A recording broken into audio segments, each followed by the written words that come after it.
Ladies and gentlemen, welcome to the Roadmap to Freedom. We are at the sixth session of the project. In continuation of our discussion about cause and effect, I will share with you an incident that happened in the city of Milan, Italy, in the year 1630. There was a man who was a scribe by profession. He was coming home one evening from his work and he had a lot of sticky ink covering his hands. As he was coming home, he was walking along a wall and scraping his hand off the wall to try to get some of the sticky ink off his hands. Two old women were looking out of their window and they noticed this man just running his hand along the wall. And these two women agreed.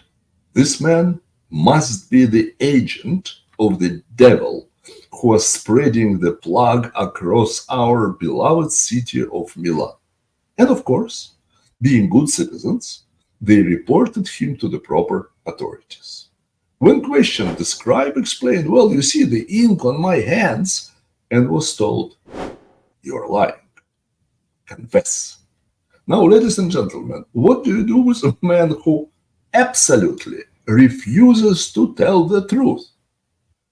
The man was subjected to torture beyond endurance, and he confessed everything that he was suggested to.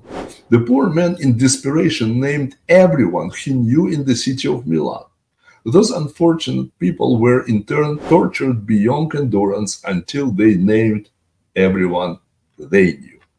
They in turn were arrested, tortured until they named everyone they knew. And this went on and on until the death toll was incredible.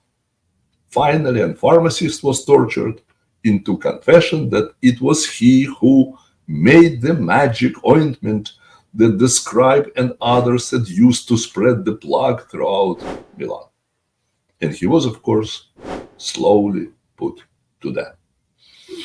All of those details of the trials with explicit descriptions of the torture has been fully documented by the authorities and is available still for those who wish to go into the sordid details.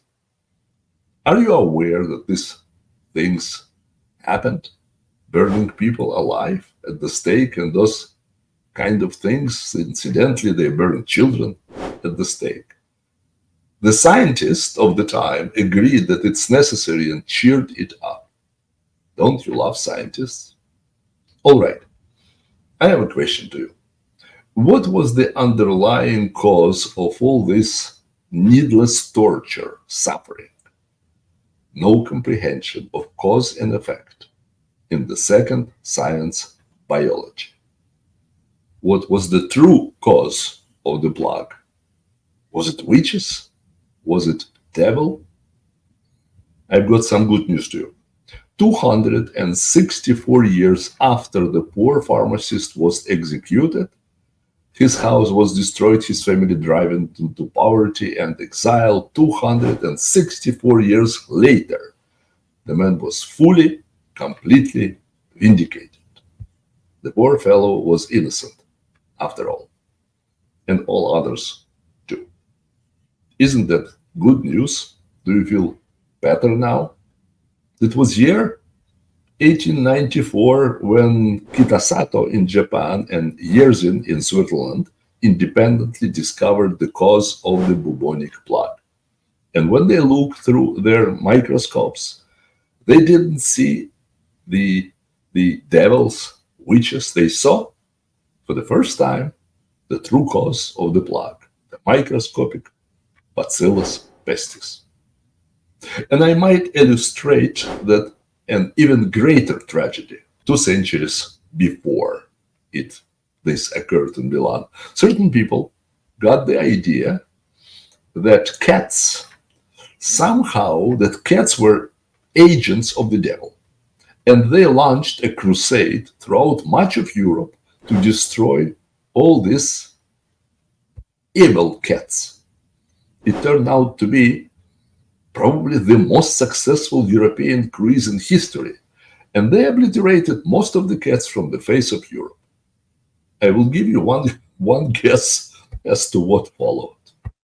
The rats took over Europe. And as many of you know, the rats carries the flea that carries the Bacillus pestis, that is the cause of the bubonic plague. And the plague that followed this crusade to destroy cats resulted in deaths of somewhere in general magnitude of 1/4 of the population of Europe and 1/3 of the population of England and Scotland. That will give you some appreciation of the catastrophe that can follow the inability to comprehend cause and effect, applied to all domains of knowledge. Now, one might ask, well, this is very interesting, but what does the torture of some poor innocent scribe way back in 1630 got to do with me? Besides, this is America, not Italy, and this happened a long time ago. We're much smarter now.